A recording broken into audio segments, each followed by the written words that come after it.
On July 2nd, 1918, an explosion would rock a munitions plant just outside of Syracuse, New York, that had been essential to the Allies' victory in World War I. The explosion would take the lives of dozens of men, injuring dozens more, and nearly took out the city of Syracuse in the process. The true cause for the explosion is still a mystery, and the quarry site, now abandoned, is considered to be a hotspot for paranormal activity. I'm Amanda Morgan, and this is New York's Dark Side. I want to give a shout out to the Onondaga Historical Society and the late historian and Split Rock expert Richard Miller. The lectures that were given on Split Rock Quarry, which are available on YouTube, were the major source material used for this episode. I'll link to the channel in the show notes and on the webpage for this episode. I personally had never heard of Split Rock Quarry until doing a search for paranormal locations in New York. It's been a bit since I've done coverage on a paranormal site. Flashback to my Rolling Hills Asylum episode. If you haven't heard that one, please check it out. What I wasn't expecting was to find this gem of history only a little more than an hour's drive from my house. And my dad and I took the opportunity to go for a hike and check out the site. So I will be releasing some pictures of our exploration there to our social media pages, and they are on the webpage for this episode as well. So please check them out. We'll be diving deep into the history of the quarry, and I'll just be honest, there was a lot more that I could have covered. So if you're interested in diving deeper into the history of the quarry, please check out those lectures on YouTube from the Onondaga Historical Society that I mentioned. Richard Miller also wrote a couple of books on Split Rock, and they were limited edition prints, and it looks like a few of them are out of print from the Onondaga Historical Society, but you may be able to find them on eBay or through another source if you are interested in finding them. I would have loved to talk to him about it and potentially have him as a guest on the show, but unfortunately, it seems that he has since passed away, I believe, before even finishing out the lecture series on Split Rock, which is just incredibly sad. So in memory of Richard Miller, and just because it's cool, please take time to check out your local historical society, support them, and go visit them, see what cool piece of information they may have, and then let me know what you find out about that. And with that, let's dive into the episode. The settlement of Split Rock, New York was established by Irish immigrants in the 1700s. The name of Split Rock stuck for a few reasons. First, the French Canadians that lived in the nearby settlement of Rockville that were working in the early quarries in the area where the larger Split Rock quarry would eventually become, were reminded of a split rock that they would pass on their way from Canada. They would, on their travels, pass an area where the Hudson River split two hills. And in Split Rock, there was a gully with a bit of a stream through it that split two mountains of stone. One of the two mountains in the quarry would end up being named Canada Hill. Split Rock is also a quarry term, so between the two items there, the name stuck for the quarry. Split Rock Quarry originally started out as a limestone quarry in 1796. Some of its major contributions at that time was building the original Erie Canal, as well as other locks and canals in the state, and it even provided a stone for the Washington Monument in Washington, D.C. The quarry itself was active for a century before becoming repurposed by another company. One interesting sidebar before going on to that piece of information was that the site of Split Rock Quarry had some historical significance in botany. Frederick Persch, a German botanist, would find the American Hart's tongue fern on July 20th, 1807. The fern had never been recorded before and reminded him of a similar fern in Europe. The fern has long leaves that resemble a tongue shape, inspiring the name. The Hart, spelled H-A-R-T, is the red stag of medieval times. So basically, The fern looks like the tongue of a stag.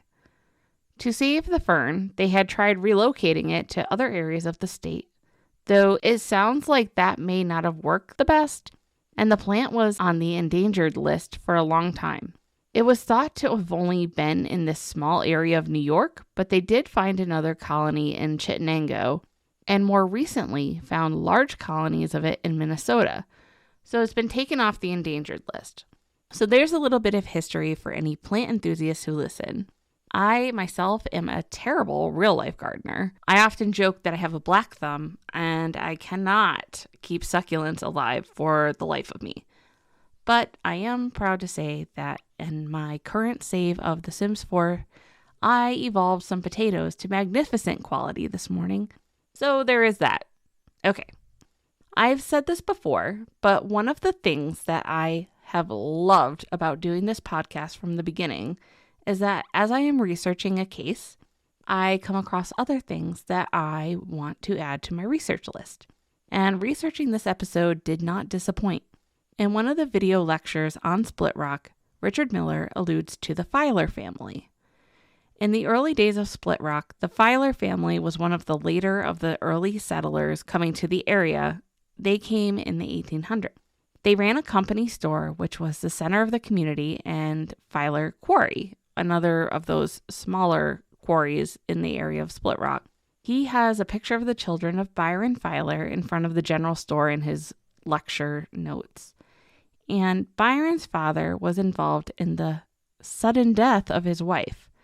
So I am going to have to investigate that because the way it was presented seemed like a significant piece of local history, and I was able to find a book on it. So of course I ordered that, and now it's on my reading list. Expect that story sometime in the future. Back to the quarry itself. Semet Solvay Company was a Belgian company that made chemicals. In the 1860s, Belgian chemist Ernest Solvay developed the modern form of producing sodium carbonate, also known as soda ash, which is used today in a large number of manufacturing processes, such as glass, lithium-ion batteries, food and pharmaceuticals, including aspirin. The two ingredients for this are salt brine and limestone. The lectures I watched on the Onondaga Historical Society's YouTube channel went more in depth on how this works, so if you're interested in finding out more about that, I've linked it in the show notes and on the webpage for this episode, but I won't bore everyone with the details. And to be honest, the whole process is far beyond me, but he did a really good job of explaining it. The Solvays would license two Americans, William B. Cogswell and Roland Hazard, to produce soda ash in the United States, and they would partner with them to start the Solvay Process Company in 1884. They built their production plant in what is now Solvay, New York, which is a bit northeast from the quarry. As time went on, the company started to move things closer to the quarry. TNT started to be produced by Split Rock Quarry in 1900. By 1907, a picric acid plant was relocated to Split Rock Quarry to help protect the process of making the chemical from competitors. They wanted it in a more isolated spot to help ensure their patents were safe. This will come back to play later in the story. Picric acid was used by France, Italy, and England in World War I. It was used in bombs and grenades, and working with picric acid was an extremely dangerous job. It also sounds kind of gross. There was a picric acid plant in Yellowstone where 18 women had been hired to do the packing. And the public started calling the girls the Yellowstone girls because working with the picric acid would turn their skin yellow. They were also called canaries or powder girls. Either way, it just sounds like you could easily tell what they were doing. This was an extremely dangerous job because picric acid is highly explosive. There was a high amount of dust that would result from the process of packing, and if anything that was iron oxide in nature touched the dust, it would explode. There was a picric acid plant that had a plumbing issue, and when the plumber came to fix the problem, the whole plant exploded when his wrench touched the dust on the pipe that needed repair. According to Richard Miller, you could see where the Split Rock Quarry was from a few miles away because there was a constant yellow cloud over it due to the picric acid production. Also produced at Split Rock Quarry was poison gas. It's unclear where the poison gas were exactly stored. And if I wasn't already on a couple of watch lists, I probably ended up on some more while researching this episode. On July 28, 1914, World War I began, and because of this, the Samet-Solvay Company would establish an ammunition facility in Split Rock Quarry in 1915. By 1918, about 2,500 people were working in the facility. The munitions factory at Split Rock was instrumental to the First World War, which I had no idea about. It was a bit mind-blowing to me that a piece of history was only a little over an hour's drive from my home, and even more so to see it in such a state of disrepair, which we'll talk about later on. I don't know if disrepair is the right word. Unpreserved? We'll go with unpreserved. Most of the people working at Split Rock Quarry were either older than 50 or as young as 13 to 14 years old, since most of the men in the area had joined the war. Several of the foremen were in their teenage years. Due to the war and the nature of what was being produced there, Split Rock Quarry was highly protected with perimeter fences and watchtowers guarded by men armed with automatic weapons to help prevent theft and sabotage. So obviously, for fun, children in the area would put together dummies stuffed with things like straw and cloth, and they would head out to Split Rock Quarry and throw the mannequins onto the perimeter fence near the watchtowers. Then they would yell to the guards that someone was trying to enter the compound to get the guards to react and shoot the dummies so they blew into bits. Sounds like fun. Samet-Solvay had also employed some Pinkerton men to help protect the company secrets. And I feel like I've come across the Pinkertons before, but I don't believe that I've done a deep dive into them, so here is my second rabbit hole for the day. A man named Alan Pinkerton immigrated to Chicago in 1842, and though he had no prior experience, he would end up having a tremendous impact on the history of law enforcement. He started out making barrels, but around 1847, while searching for lumber on an island in the Fox River, he came across a group of counterfeiters and decided to do some more surveillance on them. After gaining more information about them and their movements, he reported all that he knew to the local police, becoming a local hero. There was so much publicity from the arrests that came from the information that he gave that he became inundated with people calling him for help on other investigations. He became Chicago's first police detective and then worked as an agent for the United States Postal Service. Not long after that, in 1850, he would open the Pinkerton Detective Agency. By the late 1850s, the company was making a name for itself through its work not only rooting out criminals, but also with the private security work that they were completing for the railroad companies. The Pinkerton Company created a logo you may be familiar with, a large unblinking eye and a slogan, "We never sleep," which led to the nickname Private Eye for detectives. In 1856, the Pinkerton Agency would hire its first female investigator, a woman named Kate Warne. She was a master at undercover work. I'm not going to dive deep into her right now, but she sounds amazing, and maybe I'll do a bonus episode on her sometime. Among one amazing feat that she did was help the Pinkerton Agency potentially thwart an assassination attempt on Abraham Lincoln. Alan Pinkerton had allegedly discovered the plot while investigating rumors that there were plans to sabotage the rail lines near Washington, D.C. Pinkerton had heard that there were plans to try to assassinate Lincoln during a planned train switch as part of his tour in Baltimore. His tour schedule was highly publicized, so this was well out there for anybody to do anything with. Pinkerton, working with several other agents, including Kate Warne, acted quickly. They disguised Abraham Lincoln and posed him as an invalid brother of Kate and had him secretly board an overnight train that passed through Baltimore several hours ahead of his published schedule. He arrived safely, but there was a lot of criticism that Lincoln didn't stick to his published schedule. There were also not any arrests of the would-be assassins, leading to some speculation that the plot was either highly exaggerated or completely made up. At this point, we'll never know. However, to tie this up, Kate Warne became so valuable to the Pinkerton Agency that when she died in 1868, which, side note, she was super young, like only 35 at that point, Alan Pinkerton had her buried in his family plot.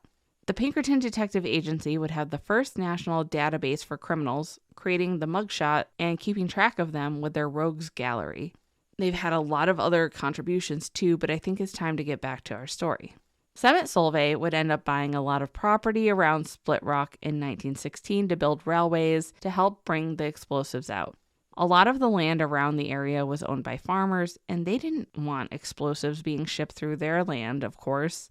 The city of Syracuse also didn't want Semet Solvay to use the trolley system that was already established, obviously to prevent explosives from going through the city. So they would end up building a railway system in a different area. And you're probably wondering, when are we getting to the explosion? Well, we're here. Let's do it. There was actually an explosion prior to 1918. The first explosion at Split Rock Quarry happened on February 18th, 1916.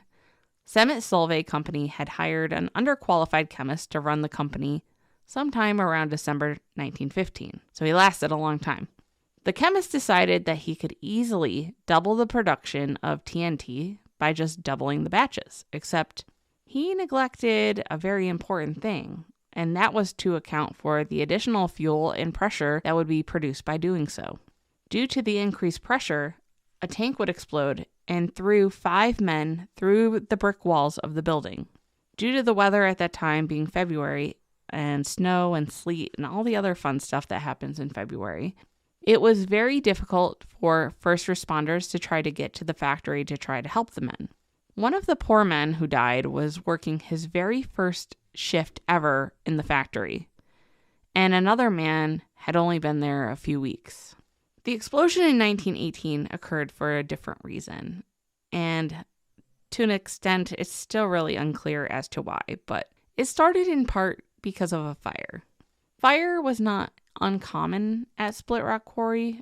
According to Richard Miller, they happened every couple of days, and the men were well prepared to deal with them. They had fire drills frequently. There were gravity water tanks on site for them to have good access to water to douse the flames. But one very important thing that the company had skimped out on was sprinklers. The building that the fire started in on July 2nd, 1918, per state regulations at the time, should have had sprinklers due to its height.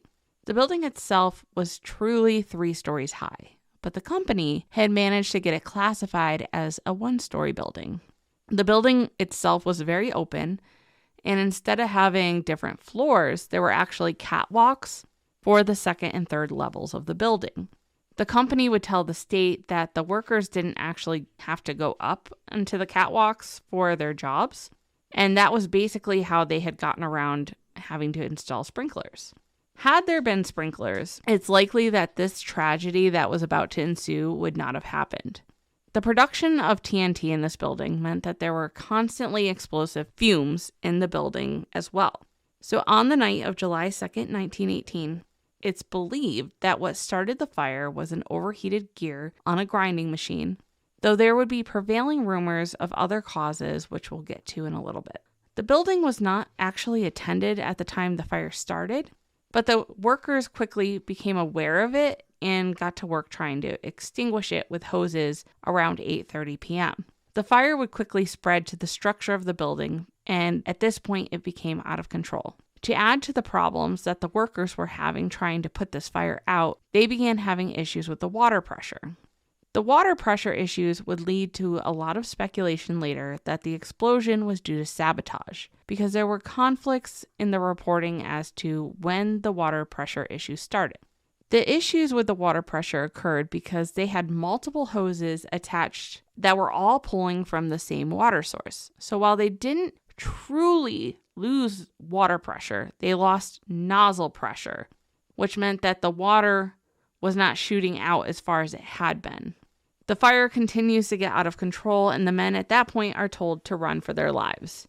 They had valiantly fought the fire for as long as they possibly could, because there was a really true concern that it would spread to the picric acid production buildings and then across the gully to Canada Hill, where they had production buildings for poison gases. And if that exploded, a poison gas cloud could descend upon Syracuse, causing utter devastation. I mentioned that the water pressure concerns led to a lot of speculation about sabotage being the reason for the explosion. And Richard Miller goes into this quite a bit in his lecture, which, to be honest, I found it a little bit confusing, so I'm going to tell you what I got out of the conversation. My understanding of what happened is that in the media reporting, the following days after the explosion, the timestamps were based on daylight savings time, which started during World War I.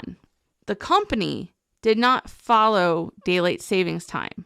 So all of their records of the event have different timestamps than what was reported on in the newspapers. So the 8:30 start of the fire documented by the company was reported as starting at 7:30 in the press. So to the public, it looked like there was this huge delay in trying to fight the fire when there actually wasn't. One of the people who had observed the explosion would also later describe seeing a mushroom-shaped cloud, and there is a real possibility that there was work being done on radioactive material as well at Split Rock Munitions Factory, as there was some early work being done on the makings for an atomic bomb at this point. Dr. Alice Hamilton had visited Split Rock Quarry well before the explosion, and she had worked for the state government. She had made multiple reports that Split Rock Quarry was incredibly safe, and the munitions factories there were incredibly safe due to the fact that all the vats that they used to store TNT were closed. They were covered. There was a predominant theory early on that the fire had started as a result of a spark falling into a vat of TNT. And that theory came about just to kind of give people a quick answer as to what happened to cause the tragedy. But that's not an accurate statement. Immediately following the explosion, an inquest was called to investigate, and this inquest included District Attorney Walrath, the county coroner at that time, Crane, John Wilson, a stenographer, and then Martin Doyle, he was a senior chief engineer, and H. Dwayne Bruce, he was a senior attorney, and both of those two worked for Semet Solvay Company. Coroner Crane was the lead on the investigation, and they wanted to know what started the fire, what caused the explosion, and then what caused the men's death. They would end up having about 700 pages of documentation into the investigation, but most of that was spent trying to identify what started the fire. And again, that's still up for debate. At the end of the inquest, they would announce that the company should have had sprinklers. Duh. And they would also conclude that there wasn't a spark that caused the fire, but they would say it was related to organic material falling into a vat. And they would spend the summer trying to prove that. But again, the vats were covered, so it doesn't seem like that is an actual thing either. There were multiple other investigations into the explosion being led by the military, the government, the county fire marshals, and all of these investigations went on simultaneously. When TNT building number 1 exploded, it would fly up into the air and came crashing down on the picric acid production building. This would cause a second smaller explosion after the initial one. And then there were subsequently much smaller explosions as vats of TNT blew up due to the heat from the fire. The day following the explosion, Semet Solvay Company would actually announce in the press that they had been setting off explosives, and that was what blew up the plant. And it seems like this was initially done intentionally because on July 1st, the government had started taking over different TNT plants, and a lot of the companies began threatening to blow up their own plants to protect their processes and the secrets of their patents. The Semet Solvay Company would later clarify their statement that they weren't trying to blow up their plant intentionally, but they were trying to create a fire break to protect the rest of the buildings. This backfired because it blew out towards the north, which took out all of their administrative buildings and their laboratory where all of their documents were kept, including all of their patents. And on top of that, when the fire break explosion occurred, there were still men working in that area laying down hoses. The men who had been standing working on the hose all died. There was only one man who had been leaning down working on the connections, and he was the lone survivor. So if the company did try to set off a fire break explosion, they never warned the workers about the impending explosion. In July of 1918, the Syracuse Journal reported that the District Attorney Walrath, had testimony from workers that 3 men had sabotaged the plant and that those 3 men, quote, are or were workers for the company. So it was an inside job. In August, there was a report for the Syracuse Journal that those men may be charged with manslaughter and would get the wartime max. The DA's record for this does still exist at the Onondaga County Courthouse, but it is contaminated with asbestos. A copy of it was made, though, and sent to the United States Attorney General's office. I'm not sure when that was, but I'm interested to see if anything ever comes of it, if it's ever released publicly, who knows. There also was a prevailing theory that the Germans had actually caused the explosion for sabotage. The archives of what happened at Split Rock that were published in the Syracuse Journal, however, most of them, except for the July and August report that I just mentioned with the DA, all the rest of their reporting on this is gone. It just disappeared from the Syracuse library. Not only the reading copy, but all of the backup copies are just gone, just like they never existed. Very strange.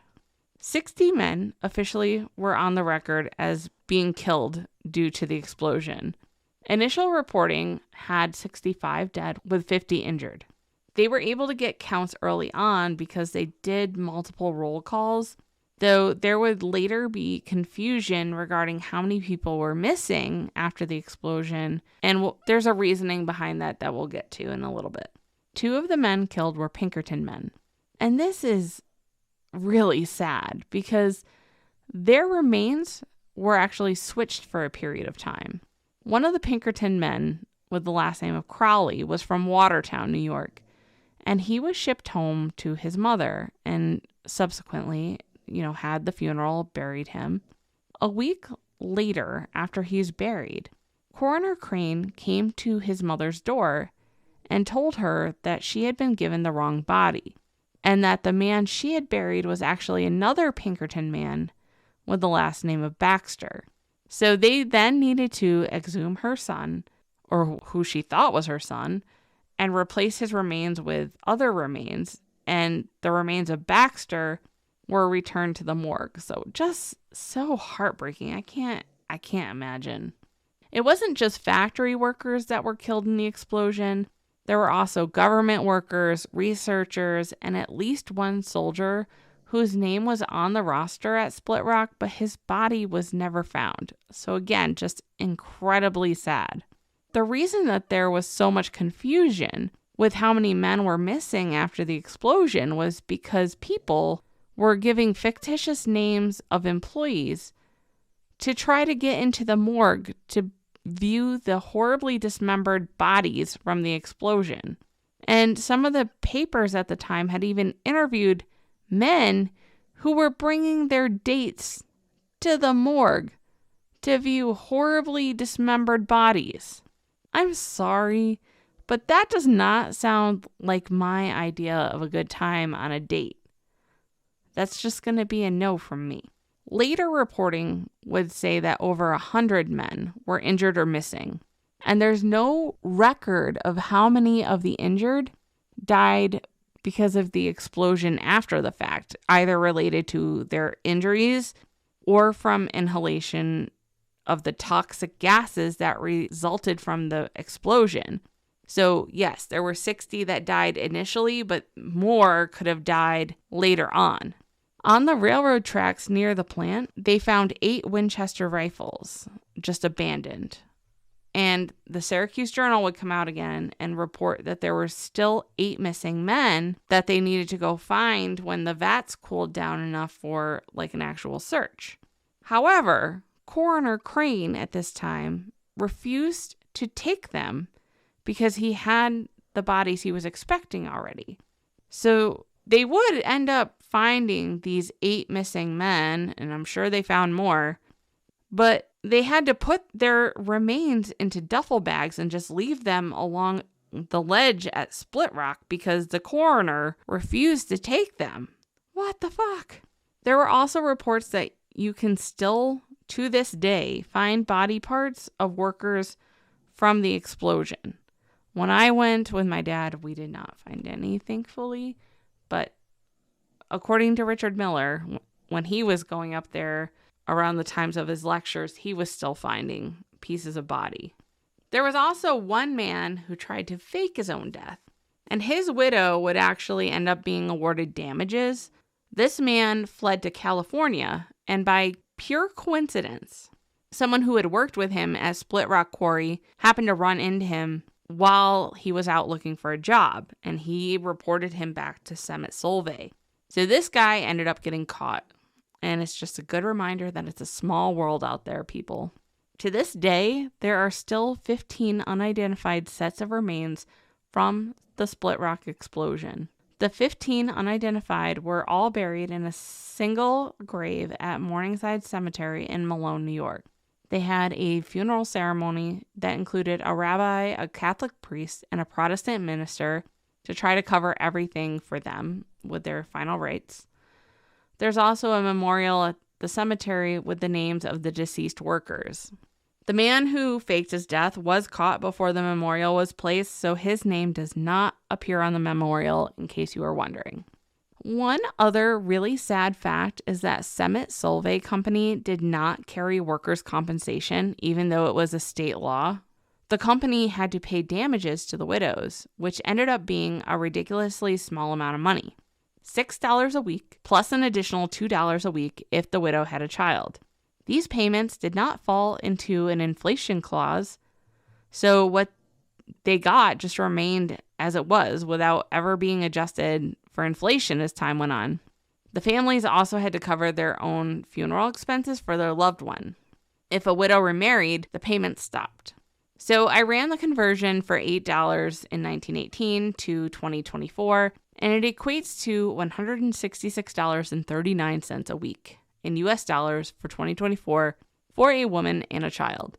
And I know that the cost of living and everything is vastly different all these years later, but that does not seem like enough for a woman to survive on and raise children in 1918. If I'm wrong, someone please let me know. After the TNT factory explosion, the company did continue to produce picric acid and other materials at Split Rock Quarry for the duration of World War I. The site was then bought by the state of New York and used as a site for the Department of Transportation until the late 1980s. While it's still in part owned by the state, the site is abandoned, except for those who choose to hike, bike, or otherwise explore the area. It also seems to be a popular spot for parties, judging by the obvious signs of fire pits and abandoned beer bottles and other litter. I mentioned that my dad and I went out to explore back in May. I've posted those pictures. The site is said to be haunted. Unfortunately, we did not experience any paranormal activity, but I will say that the site does feel very heavy with the history that happened there. The only thing still standing is the old stone crusher, which is covered from top to bottom with various graffiti. There are tunnels there, again, just covered with graffiti. There are other signs of what once was around the site with remnants of bricks and metal fastenings among the rocks and the weeds. Some visitors to the area have reported hearing voices and footsteps, or even hearing the engine of the old stone crusher revving. There have also been reports of spirits in green or yellow hues from the chemicals that were produced here. If you choose to explore the area or maybe conduct your own paranormal investigation, watch your step and enjoy a piece of New York history. With that, I'm going to close out today's episode with a reminder to check out our website for all source material and those photos, both historical and from my visit there a while back. You'll also find the YouTube lectures from Onondaga Historical Society presented by the late Richard Miller. Check out your local historical society or history museum if you have one in your area. And if you do, let me know what you found out about your local history that surprised you. As always, please make sure you are following the show on your podcast platform of choice. And I am always incredibly grateful for a rating, review, and or a share to help others find our community. Wishing you all a great week ahead, and I hope you stay curious.